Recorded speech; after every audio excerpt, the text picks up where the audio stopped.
बिस्मिल्लाहिर्रहमानिर्रहीम। अस्सलाम वालेकुम बच्चों, आज हम एक थ्योरम प्रूव करेंगे। मोस्ट इंपॉर्टेंट थ्योरम है एग्जाम पॉइंट ऑफ व्यू से। Prove that chi square distribution to normal distribution when n approaches to infinity.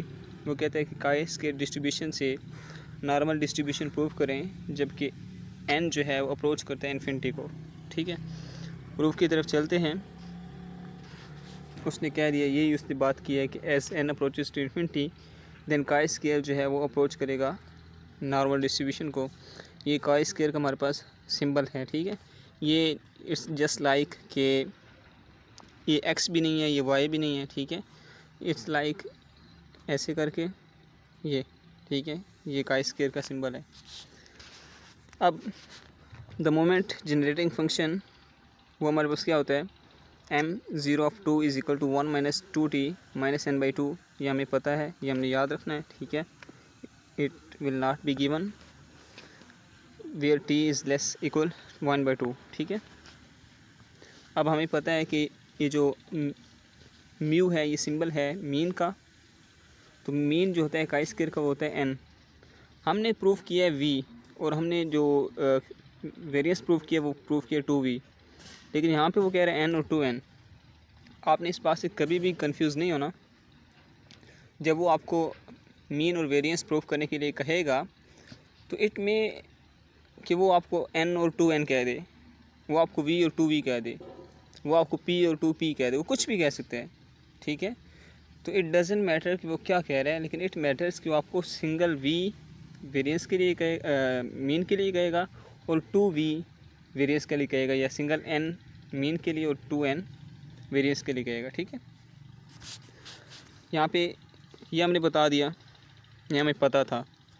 अब ये जो z होता है, ठीक है, ये हमारे पास इक्वल होता है x - μ/σ। ये फार्मूला है, ये हमें पता है, ये हमने याद करना है। ठीक है, अब म्यू n की इक्वल होता है, ये हमें पता है,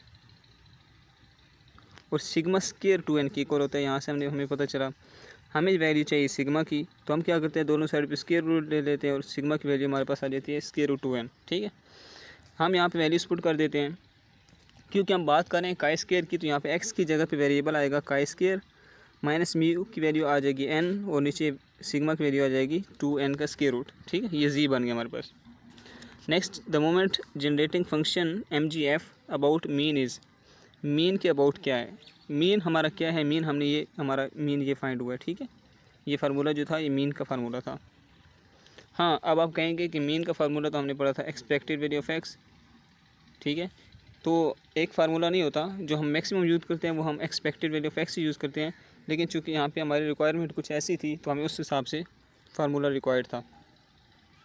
ठीक है, अब जो moment generating function about mean होता है mg(t), वो हमारे पास इसके इक्वल होते हैं। ठीक है, m0(t) जो हमारे पास मोमेंट जनरेटिंग फंक्शन होता है ना mx(t), बेसिकली वो इक्वल होता है e होता है e⁻t(x).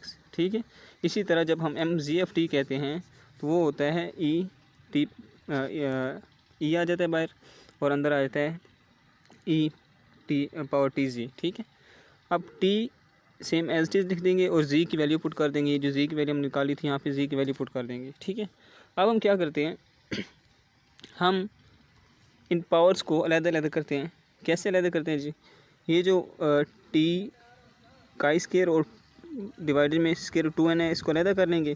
-n और ये t बाहर जो खड़ा है ये अंदर -n से मल्टीप्लाई होकर -nt बन जाएगा, और डिवाइडेड में 2n आ गया, इसको हमने अलग कर लिया। ठीक है, बेसिकली हमने क्या किया, इसकी पावर्स को अलग करके यहाँ पे लिख लिया।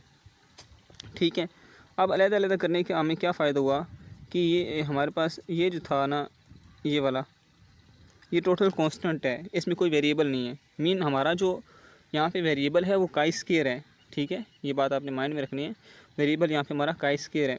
तो ये जो कांस्टेंट है ये हमने बाहर लिख लिया, और ई के अंदर हमारे पास साथ ये वाला वेरिएबल रह जाएगा। ठीक है, ये हमने कौन सी प्रॉपर्टी यूज़ की है जी, हाँ हमने ये प्रॉपर्टी यहाँ पे यूज़ की है, हमने पढ़ा था एक्सपेक्टेड वैल्यू ऑफ ax जो है वो इक्वल होती है a into expected value of x।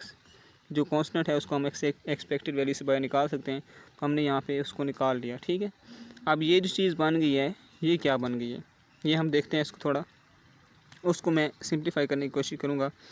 अब यहाँ पे मैंने लिखा है कि G M X of T जो होता है वो ई पावर टी एक्स होता है, ठीक है। फिर हमने कहा कि अगर ये इसकी इक्वल होता है तो जो ई पावर टी का स्क्वायर बाई 2n है वो किसकी इक्वल होगा। ये देखिए यहाँ पे नीचे x है तो t के साथ क्या आया, x आया है, ठीक है। अब यहाँ पे t के साथ क्या है, का स्क्वायर बाई 2n, ये है ना। तो यहाँ पे जो बेसिकली हमारा वेरिएबल है वो क्या है, का स्क्वायर है, यहाँ पे का स्क्वायर आ जाएगा। जैसे यहाँ पे x था ना, यहाँ पे का स्क्वायर आ जाएगा। अब साथ क्या है, यहाँ पे अगर मैं आपको बताता चलूँ, यहाँ पे वेरिएबल है, साथ क्या है, t है, ठीक है। क्यों, क्योंकि यहाँ पे भी t था। तो हमने क्या किया, ये वाला t है ना, हमने भी t लिख लिया यहाँ पे, ये t हमने भी लिख लिया, ठीक है। अब यहाँ तक तो हमारी बात बन गई, हमने m का स्क्वायर ऑफ t, ये तो बात बन गई हमारी। जैसे यहाँ एम एक्स ऑफ टी था, लेकिन इसमें एक चीज़ इजाफी है, वो है 2n का स्क्वायर रूट। अब 2n का स्क्वायर रूट किसकी इक्वल है, हमने ऊपर पढ़ा है कि जो 2n का स्क्वायर रूट है वो सिग्मा की इक्वल है।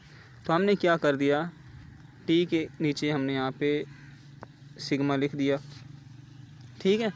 मीन हमने साबित क्या किया, हमने इस इस डेफिनेशन को यूज़ करते हुए हमने कहा ये जो चीज़ है वो इसकी इक्वल होती है, ठीक है। और हमने ऊपर बात की है जो हमारा मोमेंट जनरेटिंग फंक्शन है, मैं आपको यहाँ पे दिखाता चलूँ अगर, तो ये थोड़ा क्लियर करके, ये हमने कहा ये इसकी इक्वल है। ये इसकी इक्वल कहाँ पे, जब यहाँ पे क्या है, टी है, ठीक है, ये इसकी इक्वल है। अब वहाँ पे टी के नीचे क्या आ रहा है, सिग्मा आ रहा है। तो हम यहाँ पे 2t के नीचे सिग्मा की वैल्यू पुट कर देंगे, ठीक है। ये देखें, मैं आपको दिखाऊँगा, अगर यहाँ पर देखें, ये देखें बाकी वैल्यू मैंने सेम लिखी, लेकिन 2t के नीचे मैंने सिग्मा की वैल्यू 2n पुट कर दिया, स्क्वायर रूट, ठीक है। अब हम इसको सॉल्व करते हैं जी। इक्वेशन नंबर 1 ये थी हमारे पास, यहाँ पे मैं आपको अगर, ये इक्वेशन नंबर 1 थी, ठीक है। इसमें अब मैंने वैल्यूज़ पुट कर दी यहाँ पे, ठीक, ये वैल्यू पुट कर दी। अब मैं क्या करता हूँ, मैं दोनों तरफ लॉग ले लेता हूँ, नेचुरल लॉग, दोनों तरफ नेचुरल लॉग लूँगा तो यहाँ पे आप देखिए दोनों प्रोडक्ट हो रहे हैं, नेचुरल लॉग की प्रॉपर्टी लगेगी, नेचुरल लॉग प्रोडक्ट तो दरमियान में प्लस आ जाता है, ठीक हो गया जी। नेक्स्ट क्या होगा, ये जो पावर है ये शुरू में आ जाएगी, नेचुरल लॉग ये रह जाएगा, ये पावर भी शुरू में आ जाएगी -n/2, और फिर नेचुरल लॉग ये रह जाएगा, ठीक है। अब नेचुरल लॉग ये जो है ये 1 होता है, ये आपस में कट जाएगा, ठीक। और नेचुरल लॉग 1 - x, ये जो है ना 1 माइनस, और ये इसको हम x ट्रीट करेंगे, 1 - x किसकी इक्वल होता है, इक्वल होता है -x/(2 -x³ 3, या हम अगर इनका माइनस कॉमन ले लें तो ये इसकी इक्वल होता है, ठीक है। इसको मैं थोड़ा इधर कर दूँ तो ये यहाँ पे, ठीक है। नेचुरल लॉग 1 - x इसकी इक्वल होता है, इसकी इक्वल होता है, ठीक है। ये आपको अब क्लियर नज़र आ रहा होगा। सॉरी मैं पहले थोड़ा उसको छोटा था, लेकिन आई थिंक आपको समझ आ रही होगी। पहले भी मैं आपको थोड़ा ये रिवाइज करवा देता हूँ यहाँ से। ये हमने चीज़ें देखी, ठीक है, ओके। यहाँ से हमने वैल्यूज़ निकाली, पुट कर दी, नेचुरल लॉ की प्रॉपर्टी अप्लाई की, ठीक है। नेचुरल लॉ की प्रॉपर्टी है पावर स्टार्ट में आ जाती है, 1 - x, ये हमें प्रॉपर्टी, ये हमें फार्मूला याद रखना है यहाँ पे प्रॉपर्टी का, ठीक है। अब हमने क्या किया बच्चों, ये नेचुरल लॉग ये 1 की इक्वल हो जाएगा, ये ख़त्म हो जाएगा, ये जो पावर है ये मैंने इस तरह लिख दी -nt, और ये 2n स्क्वायर रूट था ना, मैंने 2 का स्क्वायर रूट अलग कर लिया और n का स्क्वायर रूट अलग कर लिया, n/1/2 मीन n का स्क्वायर रूट है, ठीक है। अब क्या होगा, ये जो n/2 है ये मैंने यहाँ पे n/2 लिख लिया, ठीक है। अब ये जो था ना natural log 1 - 2t/2n square root, यहाँ पे मैंने कहा कि जो 1 है वो तो 1 है, जो 2t/√2n है वो x ट्रीट होगा, वो अगर x ट्रीट होगा तो ये वाली मैंने प्रॉपर्टी अप्लाई की, माइनस मैंने कॉमन ले लिया, ठीक है, x + x²/2, ठीक है, plus up to so on मैंने कर दिया। अब मैंने क्या किया, इस -n/2 को अंदर मल्टीप्लाई कर दिया सब के साथ, ठीक है। जब मैं इसको सब के साथ मल्टीप्लाई करूँगा ये माइनस माइनस प्लस हो जाएगा, nt मैंने कर दिया, ये 2 इस 2 से कट जाएगा, ठीक है। nt/√2 मैंने अलग लिख लिया, और n का स्क्वायर रूट मैंने अलग लिख लिया, n का स्क्वायर रूट मैंने 1/2 की फॉर्म में लिखा, ठीक है। अब मैं इसी तरह जब इस n/2 को अंदर मल्टीप्लाई करूँगा इसके साथ देखिए ऊपर आ जाएगा एन टी स्केयर, ये जो नीचे 2 और 2 है ना, ये इस 4 के साथ कट जाएंगे, ठीक है, इस 4 के साथ। अब रह जाएगा टी स्केयर रह जाएगा एक, और एक यहाँ से एन आ गया, ठीक है, और नीचे ये वाला 2 आ गया, और साथ ये वाला एन आ गया, ठीक है। अब ये एन इस एन से कट जाएगा, ठीक। अब हम इसको मज़ीद सिंप्लीफाई करके लिखते हैं यहाँ पे। ये देखिए बच्चों, ये जो ऊपर एन था, ये जब नीचे आएगा एन 1/2 है ना, नीचे ऊपर से नीचे आएगा तो -1 पावर हो जाएगी, -1 होगी तो हमारे पास बन जाएगा n पावर -1/2, ठीक है।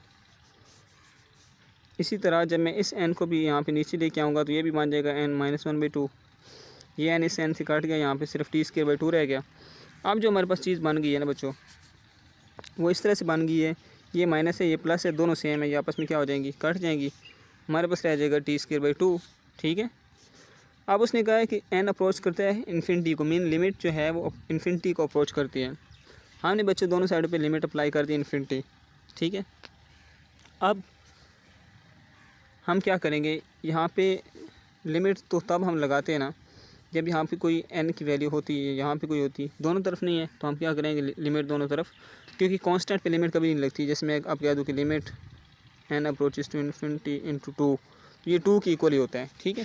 इसी तरह यहाँ पे ये कांस्टेंट ट्रीट होंगे और इधर इन पे लिमिट अप्लाई नहीं होगी। अब हम क्या करते हैं बच्चों, नेचुरल लॉ को रिमूव करने के लिए दोनों तरफ एक्सपोनेंट ले लेते हैं। दोनों तरफ कोई भी काम करने से फ़र्क नहीं पड़ता, हमने एक्सपोनेंट ले लिया दोनों तरफ, एक्सपोनेंट लेंगे, नेचुरल लॉग mg हो जाएगा, e⁻t² हो जाएगा, ठीक है। अब ये दोनों आपस में कट जाएंगे, एक्सपोनेंट और नेचुरल लॉग, हमारे पास आ जाएगा mg e⁻t², which is the moment generating function of standardised normal distribution. यही चीज़ हमने प्रूफ करनी थी। हम क्या लेके चले थे, chi² डिस्ट्रीब्यूशन लेके चले थे, हमने प्रूफ क्या कर दिया, मोमेंट जनरेटिंग फंक्शन प्रूफ कर दिया स्टैंडर्डाइज नॉर्मल डिस्ट्रीब्यूशन का। तो यही हमारा बेसिकली प्रूफ था, यही हमारी रिक्वायरमेंट थी। होप सो आपको समझ आ गई होगी। अगर आपको कोई पॉइंट क्लियर नहीं होता देन यू मे आस्क, ठीक है। और मिलते हैं नेक्स्ट वीडियो में। अल्लाह हाफिज़।